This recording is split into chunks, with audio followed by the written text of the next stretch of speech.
bin. Where did you dig up that old fossil? Going into Toshi Station to pick up some power converters. That's no move. We're all fine here now, thank you.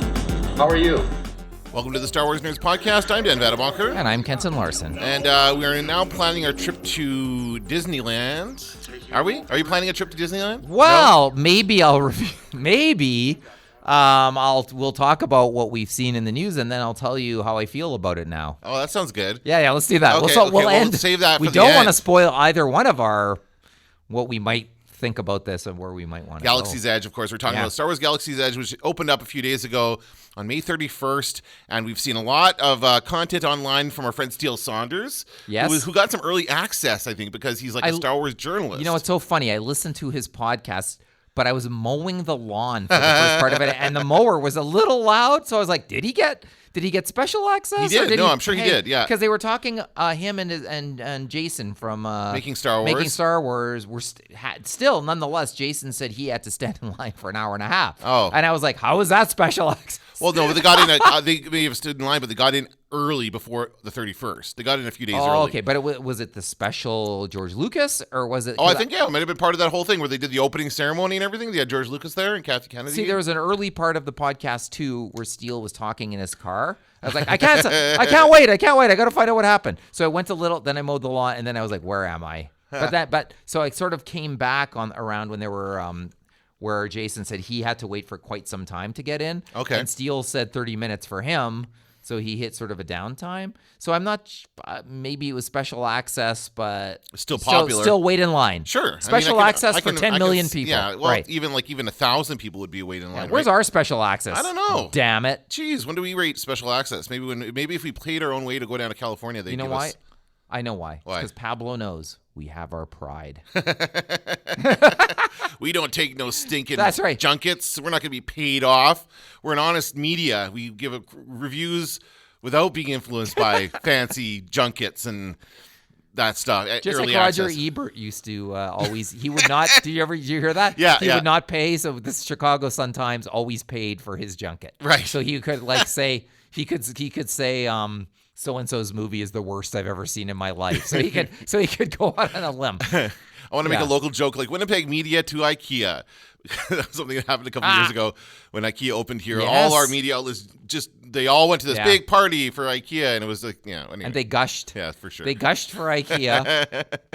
And by the way, and I have to mention that you can see the IKEA sign from an airplane. Did you know that? Oh, I didn't know that. This was a while ago. I was landing from someplace, and I was like, where in Winnipeg am I looking? And I was like, oh, there's IKEA. You can see the sign. It's huge, yeah. That was from pretty high up, I have to say. It's pretty big. The sign, and it was lit. You could see it from miles away. You could parachute down into IKEA, and which may be one of the rides at Galaxy's Edge. That'd be fun. I actually tweeted a photo from Saskatchewan from the weekend where my view from the hotel room was of a massive cell tower. And I said, great view at Galaxy's Edge, Saskatchewan. And the funny thing is, you could probably find like a corner of every city in Canada and the United States that looks like Galaxy's Edge. Oh, sure. Based on like just weird combinations of new and old buildings. That's right. And things like that. So it's kind of fun. There's a hydro building on Corden too that looks like it might be from Galaxy's Edge. Where you look up, you're like, well, look at that. That looks like where the Darth Vader's shuttlecraft lands to pick up Luke. On Endor. Yeah, we have that. Yep. We have that in Winnipeg. But cool. no fanboys ever go there. I don't know why. You think it'd be a good spot for Star Wars cosplay? Oh, yeah. I should do that. Don't fall off the roof. Okay, before we get to our talk about Galaxy's Edge, we've got a couple articles we're going to reference here, including one from the New York Times. We are going to get to our Star Wars clickbait. What? How? What are you talking about? Huh? What? Goodness gracious me. This is again from fatherly.com, our favorite clickbait source. Sometimes they got good stuff. Sometimes they do. Yeah. And they actually do have a couple of pieces on Galaxy's Edge as well, but this is one I thought was quite funny. Rey's a real father, rumored to be a Star Wars character everyone loves. Who could it be? And it says, if this is true, it changes exactly half of what everyone already thought. What did everybody think? Apparently everyone agrees with you and says that Rey is Han's daughter. Correct. Which is what this says, but her mom is not Leia. they're saying half of it. So her mom is not Leia. It's Han's daughter with somebody else. Oh, maybe. So she's Kylo Ren's half sister. Kira, the old Kira from Solo. Is that what they're saying? It's Kira from Solo. I don't know if they went I've that seen far. now in a million. By the way, this is not spoilers. No, well, this is empty speculation. So funny. In this article, it says possible spoiler for Star Wars: The Rise of the Skywalker head. However, this is just rumor, so it might not be real. It's garbage. I love that. Put that disclaimer. It's all there. garbage. Yeah. And even when I say she has to be the daughter of Han and Leia, and it was kept from Han, even when I say that is nothing but bullshit that I made up. Yeah. But if I'm the writer, if I put myself in the shoes of a writer, I'm like, I like that story best. Mm-hmm. Not that I am the writer. Let me just see where it says. It doesn't say who they think her mom would be. I'm sure there's some more clickbait that says it's Kira. Apparently, in The Rise of the Skywalker, a new scene featuring Lando, Finn, and Poe sitting down for a drink will totally spell out Rey's background. Lando knows everything, right? They're sitting down for drinks in the film? I guess. Where, at Galaxy's Edge? Yeah, that's right. That's where they're going. It's interesting, actually. I went to a movie last night. I took my kids to see Detective Pikachu, which actually was pretty good. I didn't mind it.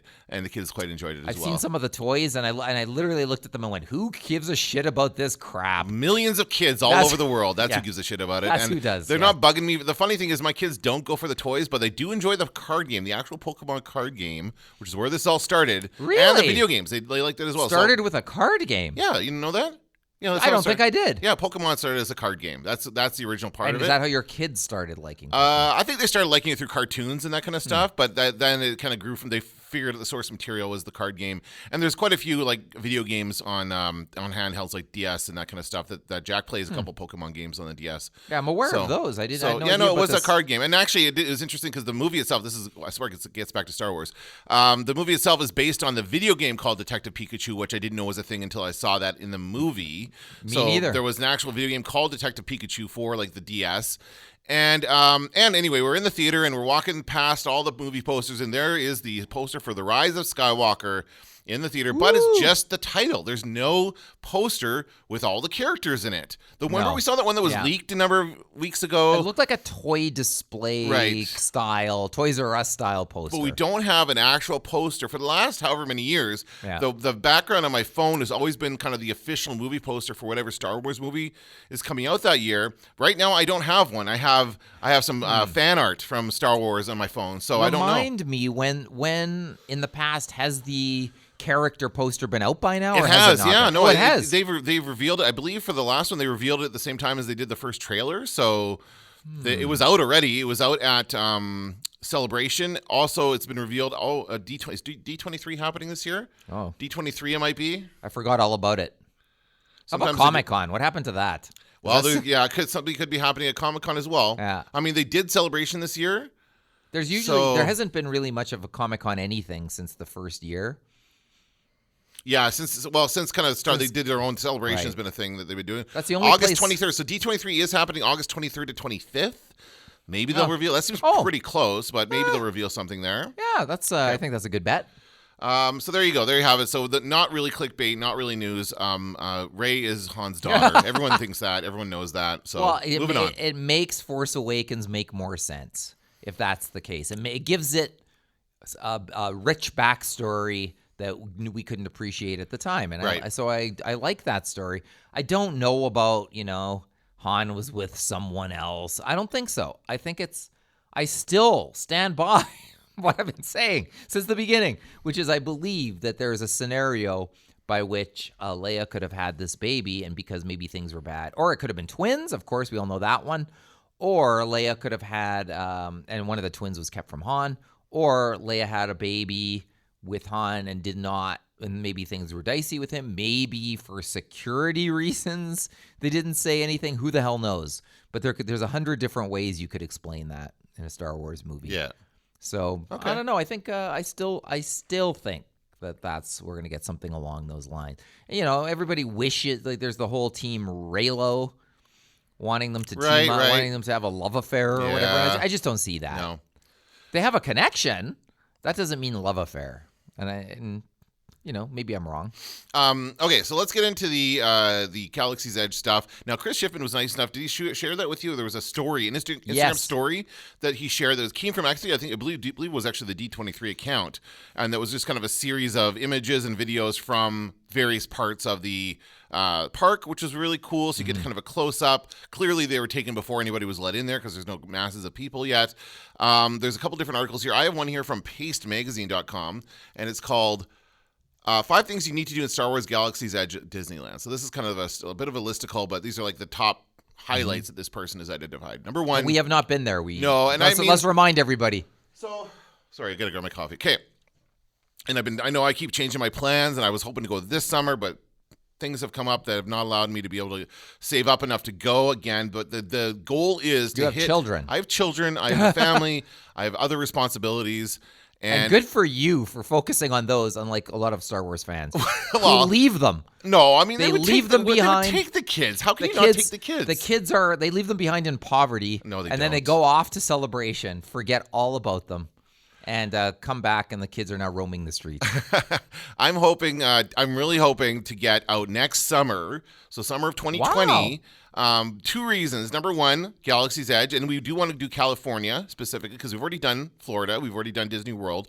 We want to hit California because of Star Wars Galaxy's Edge, although it will be open in Florida by then, but also because my daughter is a massive Harry Potter fan. Like, what Star Wars is to us, Harry Potter is to her. Like, unbelievably how much she's loved Harry Potter in the last year. She wants to go to the Harry Potter Wizarding World of Harry Potter at Universal when she's 11. Because that's the age at which Harry Potter enters Hogwarts at age 11. So she has this thing she wants to do. A lot of demands coming your way. I know it is. But I think it would be a good time to go because all the kids will be old enough to go on all the rides. They will all be very excited to see all the stuff. So we'll hit up Disneyland, we'll hit up Star Wars Galaxy's Edge, and then we'll hit up Universal for another day. Wow, good for you. Do a bit of the tour through California there. So that's the goal for next summer. This is why I'd be a bad father. I'd say if you keep making these demands, you're not going to make it to age 11. I'd say to that kid. But that's funny. So for in your daughter's mind, your daughter is Harry Potter more than Star Wars. Oh, absolutely. Yeah. Whereas Luke would love Star Wars, and he also likes the Marvel stuff as well. And they have some of that Marvel stuff now. Mm-hmm. I don't know what they're going to be. They do have a Rocket Raccoon ride at Disneyland now. What used to be the Tower of Terror has been rebranded as the Guardians of the Galaxy ride at Disneyland. So I don't know if that's going to continue.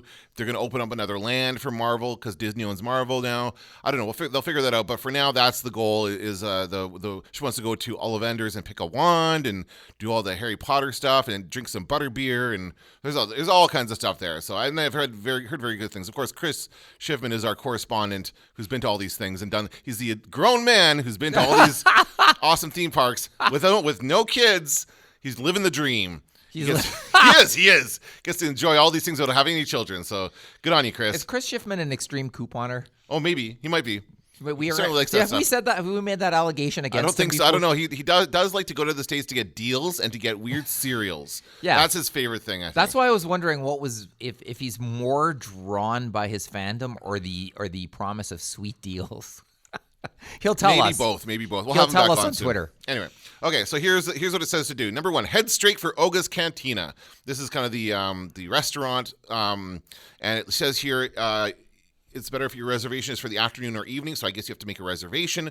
But there is a 45-minute / 2-drink maximum, so they can turn people around. There's a maximum, not a minimum. Yeah, there's a maximum. You cannot spend more than 45 minutes in this place to keep it going, keep the traffic moving. And the lineup is apparently hours to get into this place. Oh, it's with a reservation? Well, I don't. Maybe there's probably reservations, and there's probably just certain parts that people could just walk in.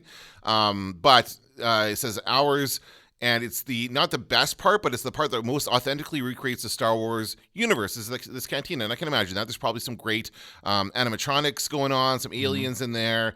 All the menu would be all drinks, blue milk, all that stuff from Star Wars. So I can imagine this would be a very, very cool place to eat. I imagine it's probably really expensive. Can you see it without going in for a drink? I think you can see the outside only. Oh, torture. Well, that's the way it is with everything. But they make... So you have to make a reservation to get into the park. Then you have to make a reservation to get into the... Do you have to make a reservation to get into the park? For a limited time. Okay, well, maybe that's what they're talking about then when they say reservation. Maybe that's what they mean. Yeah, Okay, it's that could be unclear it. to me right now. I mean, without actually going there and giving it a whirl, like. But so what this could be, and again, I've kind of likened this to the character dining experience at other parts of Disney, where you sit down in a restaurant and there's characters. There's like the big people in the costumes dressed as Mickey and all the other Disney characters. So I could imagine this would be similar to that, where it's like, $50 a plate basically to sit down in there and eat in this place. So I imagine that's what it's like. I would love to see it. I think it's going to be awesome. And it is the kind of number one thing you should do is go there first, get into the Star Wars mood after waiting for hours in line. But the thing is, Disney always makes waiting in line fun. Like they'll have things along the way for you to look at and play with as you're waiting in line, because they know people are going to sit there for hours. So they always have stuff for you to do. They have massive fans blowing to keep you cool. This is fans as in whirly things that keep generate people cool as opposed air. to fandom keeping you cool. That as well. The fans there, they'll do anything to keep the real fans. I thought they had a bunch of real fans standing there keeping you cool. Yeah, they're blowing on you. Ew. On you, I said. I said on you. And I still say ew. All right. Number 2. I think that's a very important distinction. Number 2, eat a Ronto wrap at Ronto Roasters. So this is a quick service restaurant at Docking Bay 7 Food and Cargo. So this is a second level down of eating experiences. So this will be, you can just walk up and get something and walk. There'll still be a bit of a lineup, but it's not like full on immersive experience. It's more about the food than anything else. Well, the New York Times actually gave the Ronto ribs a good review as part of their Galaxy's Edge. What is it actually though? This looks like hot dogs. It looks like sausages or hot dogs. Well, that might be a different thing. The ribs from this. Oh, okay. Ronto, whatever. There's a number of things, but they actually gave them a decent. They actually said the ribs were sumptuous, I think they said. So, So the Ronto wrap is a delicious sandwich that combines sausage, pork, slaw, and a peppercorn sauce inside a pita. There are 4 distinct flavors inside each wrap. And over the course of every bite, I could taste them all. The tanginess of the slaw, the heat of the sausage, the spice of the sauce, and the pork acting as almost a base for all the different sensations. Oh, God. There are no sides sold at Ronto Roasters, unless you consider turkey jerky a side for a pork sandwich. Yeah. He says it's the best thing he's ever eaten at a theme park. Interesting. Yeah. New York Times liked it too. I was surprised. I thought they were gonna.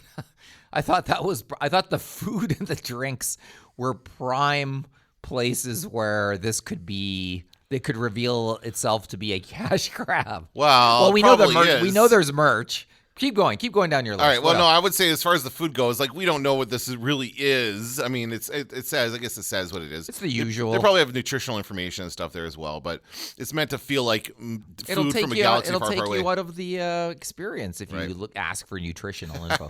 Could I have some nutritional info in English? Number 3, build a droid. Galaxy's Edge has a couple of interactive shopping locations. One of them, called Savvy's Workshop, where guests can build a lightsaber, is a legitimate show with cast members giving speeches in character and using props and lighting to lend an additional air of realism about the whole thing. It's really expensive at $200. Holy crap! I thought it was $129 for the lightsaber. Or the droid? The droid thing is the no. This is the Droid Depot offers a cheaper but still immersive experience at $100. Okay, I don't know. This says $200 for the lightsabers, $100 for the droids. So you're paying a premium once you're in. It's a show. It's a show that you get something out of it. You get a toy and it's like it's an immersive ride kind of thing, although it's not a ride. And usually it's funny because the whole thing with it seems to be going against that, but the whole thing about Disney is that you go in there, you pay $100 to get in to the park, and then everything in there is included. All the rides are included. So you can go line up for whatever ride you want, go on it as many times as you want. There's no limit.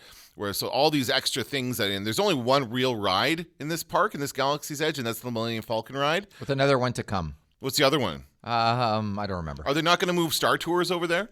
You think they would do that? No, because this is an immersive experience where you go in and you are in Star Wars land, and nobody, even the shopkeepers, like they are in Star Wars character. Right. They are not. Whereas Star Tours could be part of that, though.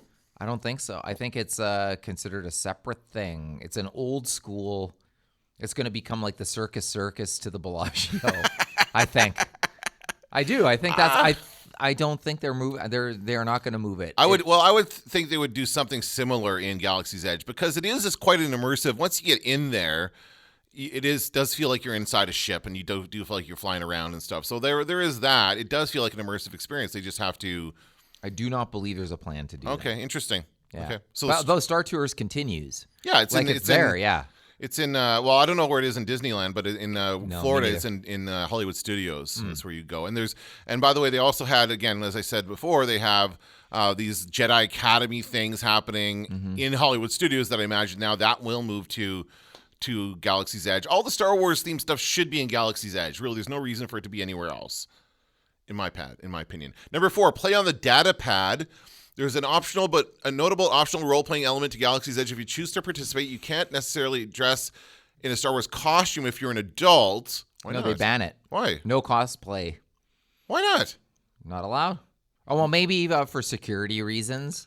Maybe because it's everybody's in character, and that would... Well, you could go. You should be able to go there in character. That's like the best part of being in cosplay is to be in character. They don't allow it. I'm thinking it's security. Well, maybe. They need to tell the patrons from the staff. I don't know. You think seems so? weak. That seems weak to me. I don't know. You don't want somebody getting in with a real weapon. You know that all well, that there's stuff. the weapon thing. I can see them managing that. Like they don't want someone getting in with a lightsaber, but you go there and you're going to build the lightsaber and the lightsaber thing. Right. Like why can't you take that and that? Maybe be a that's lightsaber? part of it too. It's part security, part capitalism. I don't know. That seems weird. But kids can dress up. So if you use the Play Disney Parks app on your phone to access a Star Wars data pad, which turns the app into something that looks like it belongs in the Star Wars universe. With the data pad, you can interact with different points throughout Galaxy's Edge, performing such tasks as hacking into panels, droids or vehicles, scanning the Orobash signs and graffiti throughout the land, or cargo crates to find out what's inside. So it's like an AR experience, like augmented reality kind of thing, which is kind of neat.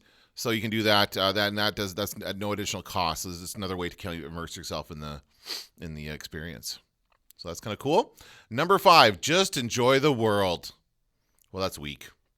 The Cantina might be the single best location within Galaxy's Edge, but what makes it so great is that it makes Galaxy's Edge itself a triumph of theme design. Once you're inside Black Spire Outpost, you really can't go wrong with what you do because you're always going to feel immersed in Star Wars. And the role-play story, as I understand it, repeats itself every day. It's Groundhog Day.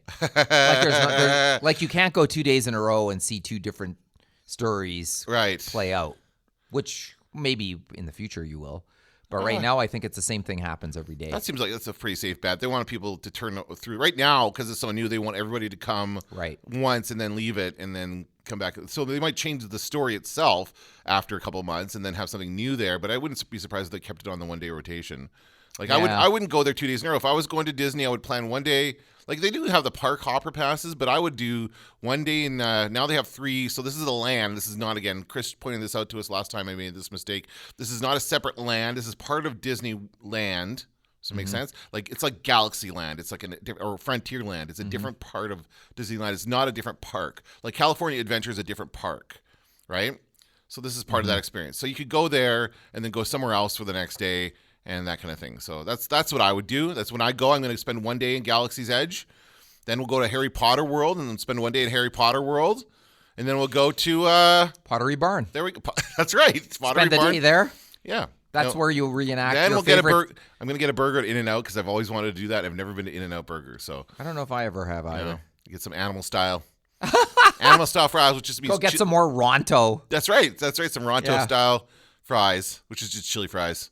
That's what animal style means. Why not? Anyway, it looks like a lot of fun, and I am very excited. Now, what else do we have here? Well, I thought it was interesting, and I want to interject here for a second because some of the recurring themes that I've been seeing, and my 2 favorite articles on this, by the way, the New York Times did a walkthrough. I have that here. The guy with his kids, and then the Mashable had a good one about how this park takes capitalism to the next level, and how kind of like they basically say in both articles, boy, it's sure easy to separate yourself from your money in this place. Oh, boy. And they make it seamless. They make it seem like part of the experience. And seriously, if you're booking that time for your kids to build a lightsaber, and they build the lightsaber, and apparently in the New York Times says, we won't spoil what happens when you turn on the lightsaber, but it's amazing and awe-inspiring. My guess is probably you discover if you're a Sith or a Jedi at that moment, Or you discover what color the lightsaber is. Maybe they found a better way to create those lightsaber toys than those freaking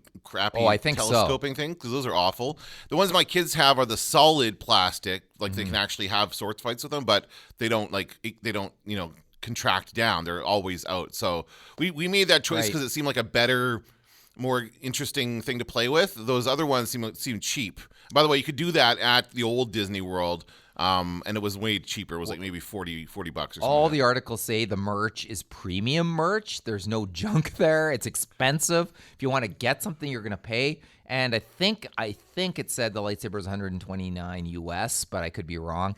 And basically, what are you going to tell your kids after they build the lightsaber and it's amazing and awe-inspiring that they can't then buy it and take it home? Yeah. And then they even say in the New York Times that they actually strap it to your back so you can still go on the rides with your lightsaber and very stuff. cool. So it is very cool.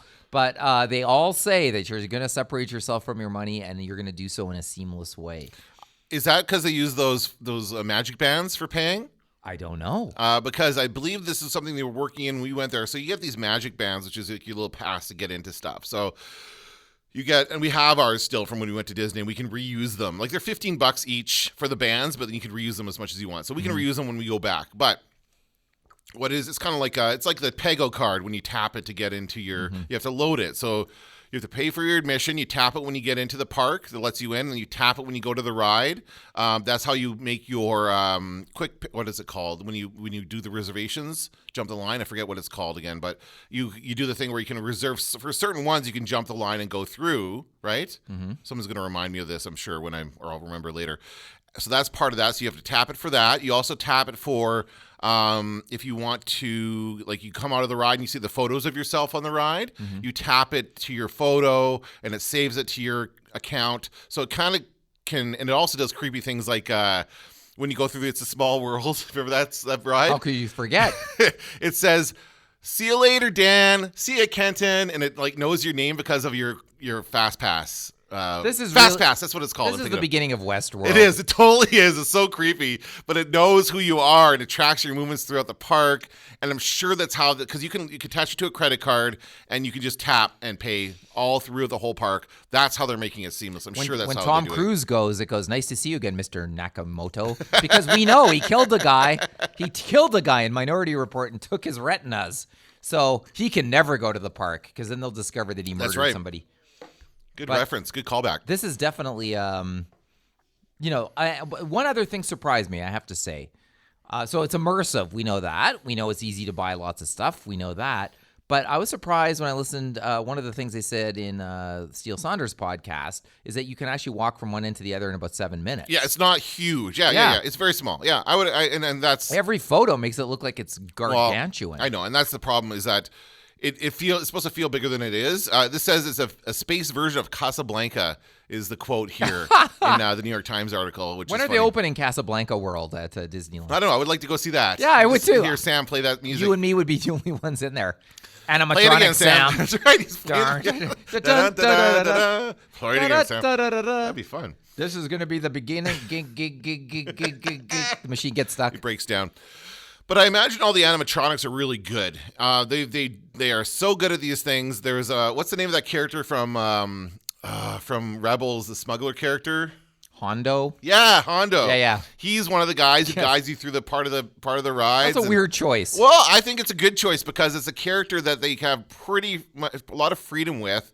And somebody, I'm sure they could get the guy who did the voice to do that voice, no problem. Whenever they do, I guess, I don't know if Anthony Daniels does he might do the C-3PO voice, I guess, for that, for anything having to do with He's one of those actors who insists on it. Yeah, I'm sure he's not going to let somebody else do it. Because 3PO was the one who takes you through Star Tours. When I did Star Tours, it was like 3PO who was like the guide.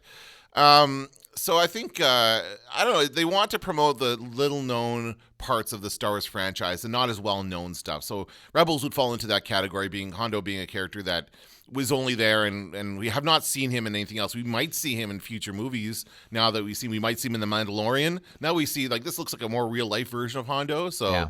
A person with makeup on, although it is animatronic, so it kind of helps us picture what that person would look like in an actual movie or TV show. I actually like the fact that they've gone sequel at the park, that they've gone post Star Wars universe, post original trilogy. I think it's post episode 9, isn't it? Well, Hondo would be pretty old then.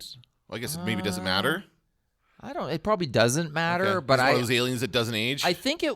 Like if you would have asked me before, I would have said no. I want it set in a New Hope universe. Yeah, well, but we've talked about how that's overblown. Yeah, there's so much stuff. It's pear-shaped, as we've said. Yep. Star Wars is pear-shaped. Too much stuff there, right? So we need to balance out the pear shape with some stuff that takes place in other. So this takes place post Episode 9. So this is I after. think so. Okay, interesting. Star Wars sequel time. No, I'm not sure what that means.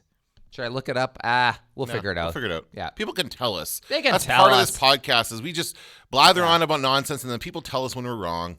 And one of the things that I wanted to get to is because we're older fans. Let's be honest. And I'm even older than you. Yeah. So part of this has been a journey of I don't care. Like the beginning, my hot take on it at the beginning was I don't care. All right, that was the beginning. Then, as we've sort of progressed through it, I've sort of let go of the I don't care and different shades of like, I guess I care a little, and I'm still sort of like, this is pretty good. Looks pretty good. And I actually went to see a lawyer. I'm so old that I had to go get a will done last week. Oh no! You got to get a will. Do you have a will? No, I don't. You have children, Dan. You got to get a will. Oh my gosh! I went to get a will. I want to think about that. And the guy, and it comes out, and the guy's like, okay. I'm like listing my beneficiaries, and he's like, okay, all right. He's writing it down, and he's like, do you have any items that you want to gift people? And I was like, well, there's the Star Wars collection. And he's like, a Star Wars fan, this lawyer. So he said to me, surely you're going to Galaxy's Edge at Disney World. Oh, he said that. Yeah. And I was like, well, I don't know. And he's like, you got to go. How could you not go? Kind of thing. And I was kind of like, oh. All right, well, maybe. I was like, I don't know. So I started considering it more. And then when I saw some of the stuff and there's something that doesn't appeal to me and something that does. The thing that doesn't appeal to me is role playing. I hate it. I hate that stuff. Interesting. We have this thing in Manitoba called Lower Fort Garry. Yes. There's role play going on there. That's right. And I used to do a joke in stand-up where I'd say there's a milkmaid churning butter going, what is thy name? Surely thou must have traveled far to come to my barn. And it's like, they're all in character. And my joke was, I'm a Terminator. I was sent from the future to kill you. So you take them out of the role play. So I hate that, but I like the idea that all you have to do is go into the park and just soak it up. I like that idea. I thought you were going to say the part you hated was the crowds. Well, you don't like that either. I think they're managing it. I think Disney, if anybody's going to manage it, they'll manage it. I've said this in the past. When we went to Disney World, I was surprised at how much room I felt we had, even though it was really packed. Like there were lots of people there, but it did not feel like it was like, you can't move. Like I've been in the situations before where I've been in places like the Forks on this is a Winnipeg reference. The Forks on Canada Day, you can't freaking move. It's so many people there. It's packed. It's horrible. It's awful. I've not been back there in years. But I secretly wish the fireworks land on the people and they run away screaming. So that kind of situation is not great. But I never felt that way when I was at Disney World. I think you're right. I think they are going to manage the traffic they're well. good at it. Yeah, they've done this for a long time, and I think this whole thing. I just looked it up. So it's until June 24th that they will be doing the reservations. So just for the first month, basically, you have to reserve your spot, which is fine. And they're also saying you don't have to show up there early because everybody who reserves a spot gets a spot, which is great. And they're telling people you can't line up there until 2 a.m. the day before. So people are not going to be camped out for days and days, which again, we've seen Star Wars fans do for movies, let alone like a lifetime experience or whatever this is. So like I respect Disney's ability to manage that whole process. I don't respect Shoppers Drug Mart's ability to manage their lines or Walmart's ability to have their stupid self-checkouts help me at all. And I hate those. So you would think that I would hate Disney, but I think Disney is a little more. And plus, you're dealing with kids, right? You're dealing with kids. How long can a kid wait? Like, you can't torture a kid by making them stand in line for hours. From what you've read about this, how long does it take to go through the entire Galaxy's Edge experience? Well, you have 4 hours in there, and to a person, they say, if you really want some time in there alone, just stay till the end of your 4 hours, and it really starts to clear out. And then eventually when your 4 hours is up, you have a colored wristband that corresponds with the time. The color corresponds with the time that you came in. Yeah.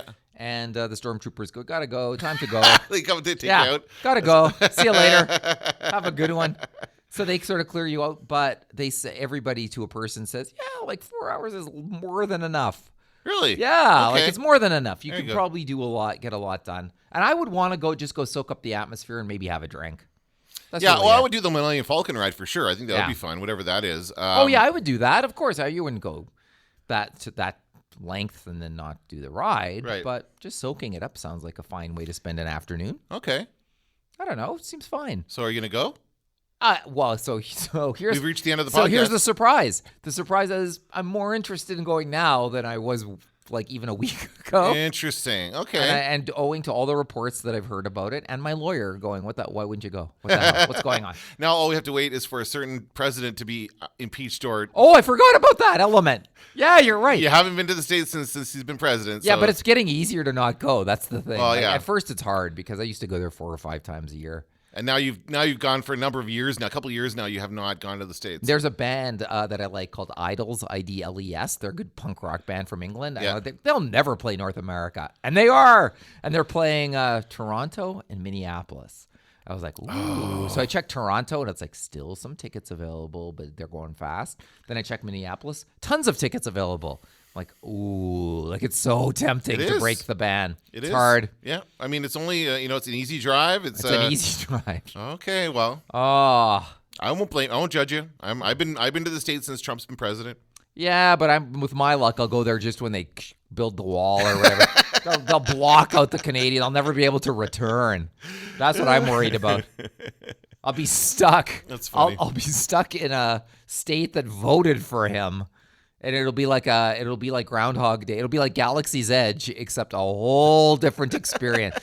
Every day replays itself. And That's a whole different theme park we're talking about here. That guy's Canadian. Get him. That's every day. Well, anybody, if you're going out to Star Wars Galaxy's Edge, please let us know. Share your photos and videos with us. Yeah, please do. I have a feeling I know a couple people who are going to be getting out there as soon as humanly possible.